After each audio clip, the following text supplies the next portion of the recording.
नमस्कार साथियों, मैं आपका साथी अनिल गुर्जर। साथियों, आज के इस वीडियो में हम बात करेंगे जन शिक्षा केंद्र स्तरीय शैक्षिक संवाद सत्र 2025-26 के आयोजन के संबंध में। साथियों, जन शिक्षा केंद्र स्तरीय शैक्षिक संवाद से पूर्व प्रति शैक्षिक संवाद के पहले जिला स्तर पर उन्मुखीकरण होगा।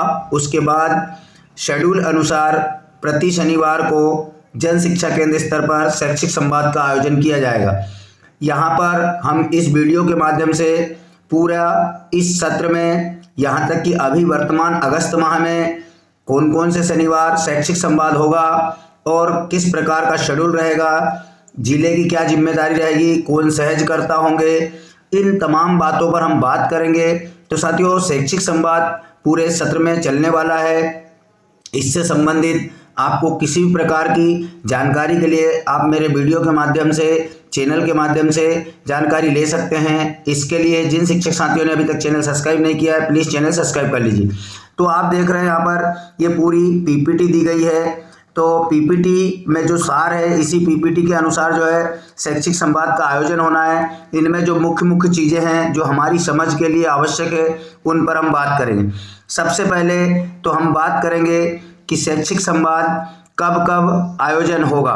तो हम उस पीपीटी को देख लेते हैं कि अभी वर्तमान माह में शैक्षिक संवाद का आयोजन कब होगा और प्रति माह कब। तो साथियों, आप यहाँ पर देख रहे हैं अकादमिक वर्ष 2025-26 के लिए जो शैक्षिक संवाद का कैलेंडर है वो यहाँ पर दिया गया है, जिसमें कि आप देख रहे हैं द्वितीय शनिवार प्रति माह का, जिसमें कि कक्षा 1 और 2 का शैक्षिक संवाद जन शिक्षा केंद्र स्तर पर होगा।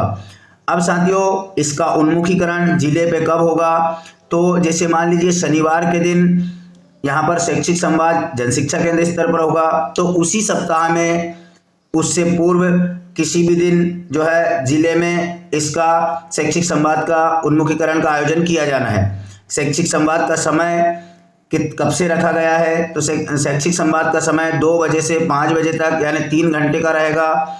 इसी प्रकार प्रति माह तृतीय शनिवार कक्षा 3 से 5 का शैक्षिक संवाद किया जाना है, जिसमें सहयोग मिशन अंकुर की टीम करेगी और ये भी 2 से 5 रहेगा। इसके साथ जो चतुर्थ शनिवार है प्रति माह का 6 से 8 का शैक्षिक संवाद है, जिसमें सहयोग पीपल टीम करेगी, ये भी 3 घंटे का होगा।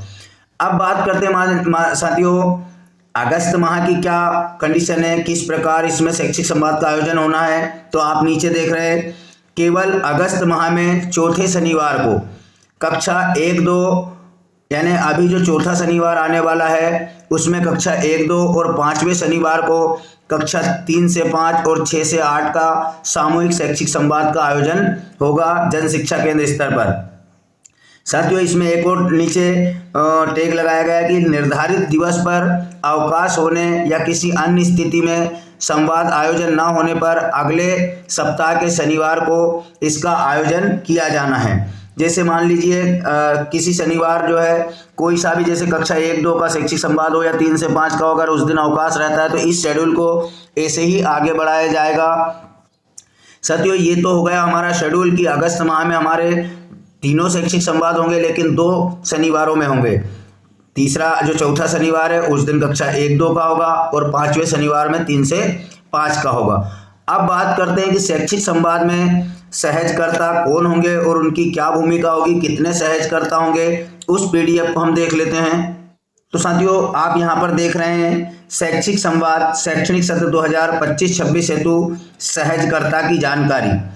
साथियों, यहाँ पर देख रहे हैं आप 6 नाम दिए गए हैं। ये 6 कौन कौन हैं इसको हम देखेंगे। तो साथियों, सबसे पहले हम देखते हैं उन 3 नामों को जो कि कक्षा 1 से 5 में सहजकर्ता की भूमिका के रूप में कार्य करेंगे। इसमें यहाँ पर आप देख रहे हैं 2 प्राथमिक शिक्षक हैं जो कि ग्रेड 1 से 5 के लिए काम करेंगे, लेकिन उनमें से एक जो सहजकर्ता होगा वो कक्षा 1-2 के लिए और एक जो सहजकर्ता होगा वो कक्षा 3 से 5 के लिए सहजकर्ता की भूमिका के रूप में कार्य करेगा। साथियों, इस बार जो है सहजकर्ता की कोई भूमिका नहीं रहेगी, दोनों ही सहजकर्ता के रूप में काम करेंगे। साथ ही एक जन शिक्षक साथी जो है वो कक्षा 1 से 5 के लिए दोनों ग्रेड के लिए सहयोग के रूप में काम करेंगे। अब अगर हम इसी प्रकार बात करें 6 से 8 के शैक्षिक संवाद की, तो 6 से 8 के शैक्षिक संवाद में भी 2 सहजकर्ता होंगे और साथ में एक जन शिक्षक साथी जो है वो सहयोगकर्ता के रूप में कार्य करेंगे। इस प्रकार से शैक्षिक संवाद की जो पूरी टीम है जन शिक्षा केंद्र स्तर के लिए वो 6 व्यक्तियों की रहेगी, जिसमें 3 कक्षा 1 से 5 के लिए जो 2 ग्रेड में 2 कक्षाओं के लिए काम करेंगे, 1 से 2 और 3 से 5 के लिए, और एक जो होगा 3 व्यक्तियों की टीम जिसमें 2 शिक्षक 1 जन शिक्षक साथी, वो 6 से 8 के लिए काम करेंगे। प्रतिमाएं यही जो है वो सहजकर्ता के रूप में जन शिक्षा केंद्र स्तर पर जो है संवाद करेंगे। साथियों, इसी के साथ में अब बात करते हैं कि जो जिला स्तरीय उन्मुखीकरण है उसकी क्या भूमिका होगी और शैक्षिक संवाद में जन शिक्षा केंद्र स्तर पर किसकी क्या भूमिका होगी। तो साथियों, आप इस पीपीटी में देख रहे हैं सत्र 2025-26 हेतु सुधार के मुख्य बिंदु। सबसे पहले जिम्मेदारी तय होती है जिला स्तरीय उन्मुखीकरण में, क्योंकि प्रति शैक्षिक संवाद के पूर्व जिला स्तर पर उन्मुखीकरण होगा, उसमें किसकी क्या भूमिका रहेगी, क्या उम्मीद है जिला स्तर से। तो साथियों, कक्षा 1 से 5 और 6 से 8 के लिए ऑफलाइन मोड में अलग अलग जिला स्तरीय उन्मुखीकरण का आयोजन होगा। साथियों, यहाँ पर जैसे कि कक्षा 1, 2 और 3 से 5 का जन शिक्षा केंद्र स्तर पर अलग अलग शैक्षिक संवाद होगा, परंतु जिला स्तर पर कक्षा 1 से 5 के जो दोनों सहजकर्ता और जो एक सहयोगी जन शिक्षक साथी है उनका एक ही बार शैक्षिक संवाद होना है। मतलब कि जो भी सहजकर्ता है वो केवल एक बार जिला स्तर पर उन्मुखीकरण के लिए जाएगा। अब बात करते हैं ऑफलाइन मोड की। तो साथियों, यहाँ पर ऑफलाइन मोड का मतलब है कि शैक्षिक संवाद जो है वो ऑनलाइन मोड पर नहीं किया जाए, किसी भी वेब के माध्यम से ऑनलाइन मोड पर नहीं होगा। शैक्षिक संवाद के लिए उपस्थित होकर जो है एक कार्यशाला का आयोजन होगा, उसे ही शैक्षिक संवाद का उन्मुखीकरण माना जाएगा।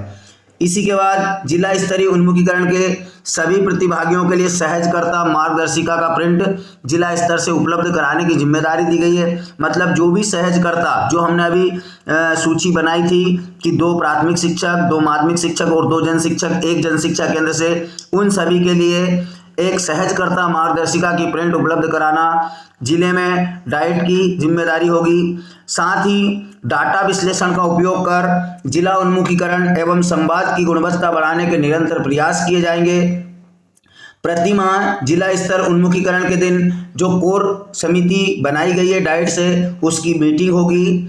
अब बात करते हैं हम शैक्षिक संवाद का जन शिक्षा केंद्र स्तर पर। तो साथियों, जन शिक्षा केंद्र स्तरीय शैक्षिक संवाद का आयोजन भी केवल ऑफलाइन मोड पर होगा। जन शिक्षा केंद्र पर भी ऐसा नहीं है कि ऑनलाइन में किसी ऐप या किसी साइट के माध्यम से शैक्षिक संवाद का आयोजन कर लिया जाए, उसके लिए कार्यशाला का आयोजन करना होगा। संवाद में अधिक से अधिक शिक्षकों की सहभागिता हो। साथियों, राज्य से निर्देश दिए गए हैं कि जिस दिन शैक्षिक संवाद हो उस दिन, जैसे कक्षा 1 और 2 का शैक्षिक संवाद है, तो अधिक से अधिक शिक्षकों को बुलाया जाए शैक्षिक संवाद में। इसी के साथ में एक ही शिक्षक दोनों श्रेणी यानी कक्षा 1, 2 और 3 से 5 के शैक्षिक संवाद में शामिल नहीं हो। ये बहुत महत्वपूर्ण बिंदु है। अगर किसी शाला में एक ही शिक्षक है जो कि कक्षा 1, 2 और 3, 5 पढ़ा रहे हैं, अतिथि शिक्षकों की यहाँ पर बात नहीं की गई है, तो उसको एक ही बार प्रशिक्षण लेना है, चाहे वो कक्षा 1, 2 के शैक्षिक संवाद में शामिल हो जाए या 3 से 5 के में हो जाए, उसको दोनों शैक्षिक संवाद में शामिल नहीं होना है। पोस्ट वर्क पूर्ण करने के लिए शिक्षकों को प्रोत्साहित करें। साथियों, यहाँ पर पोस्ट वर्क मोबाइल का पोस्ट वर्क नहीं है। जो आप शैक्षिक संवाद में सीख कर आ रहे हैं उस पर अपनी शाला में या जो काम आपको अगले शैक्षिक संवाद के लिए मिला है उसे जरूर पूरा करके लाएं। बात करते हैं हम मॉनिटरिंग कर्ताओं की। तो अवलोकनकर्ताओं द्वारा सहजकर्ता मार्गदर्शिका पढ़कर और संवाद के अंत तक रुककर अवलोकन करना होगा। यानी कि जो भी अवलोकन करता जाता है उसको वहां पर पूरे समय रुक करके और जो गतिविधियां हो रही है उसके अनुसार अपना अवलोकन या विजिट देना होगा। मेंटरिंग विजिट के दौरान संवाद की सीख के कक्षा के क्रियान्वयन प्रशिक्षकों से चर्चा भी करना होगा। साथियों, मॉनिटरिंग और मेंटरिंग 2 चीजें होती है। मेंटरिंग जो होता है वो अवलोकन करके जो भी प्रतिभागी होते हैं उनको सकारात्मक रूप से उस कार्य में सहभागिता करना, उस कार्य का इम्प्लीमेंटेशन करना, इनके लिए सहयोग और समझ विकसित करना मेंटरिंग होता है। साथियों अब अगर हम बात करें अगले बिंदु की, साथियों आप यहां पर देख रहे हैं इस बार शैक्षिक संवाद की समस्त गतिविधियां जैसे कि फीडबैक फॉर्म भरना या मेंटरिंग फॉर्म भरना जो भी यहाँ पर होगा वो पूरा आरएस के पोर्टल पर होगा। आरएस के पोर्टल पर ऑप्शन आने वाला है, अभी ऑप्शन चालू नहीं किया गया है। तो साथियों उसमें किस प्रकार से फीडबैक फॉर्म भरे जाएंगे, किस प्रकार से कार्य किया जाएगा, इसका जो पूरा वीडियो है प्रतिभागियों के लिए, अवलोकनकर्ताओं के लिए, सहजकर्ताओं के लिए वो पूरा पॉइंट टू पॉइंट ऑनलाइन तरीके से आप लोगों तक पहुंचाने का प्रयास किया जाएगा, जिससे कि शैक्षिक संवाद की जो भी गुणवत्तापूर्ण संवाद हम कर रहे हैं उसका सही फीडबैक भी जाए, जिससे हमारी ग्रेडिंग अच्छी आए। तो साथियों उसमें कोई त्रुटि ना हो। पिछली बार जो है ग्रेडिंग कम होने का यही कारण था कि जो है बहुत से साथी बहुत अच्छा कर रहे थे लेकिन उसका फीडबैक फॉर्म वगैरह या जानकारी अपलोड नहीं कर पा रहे थे, जिससे कि शैक्षिक संवाद का जो सही उद्देश्य था वो पूरा या जानकारी पूरी नहीं जा पा रही थी। साथियों शैक्षिक संवाद में बहुत कुछ बातें हैं, वीडियो लंबा हो रहा है, इसलिए आपसे निवेदन है कि आप चैनल सब्सक्राइब कर लीजिएगा ताकि आपको पॉइंट टू पॉइंट शैक्षिक संवाद के बारे में समझ के वीडियो मिलते रहें। तो साथियों आशा है आपको जानकारी समझ आई होगी, तो प्लीज़ वीडियो को लाइक कीजिएगा, अपने साथी शिक्षकों तक, अपने शिक्षकों के ग्रुप में जरूर शेयर कीजिएगा। तो धन्यवाद साथियों, मिलते हैं इसी प्रकार की नई जानकारी के साथ अगले वीडियो में, तब तक के लिए जय हिंद।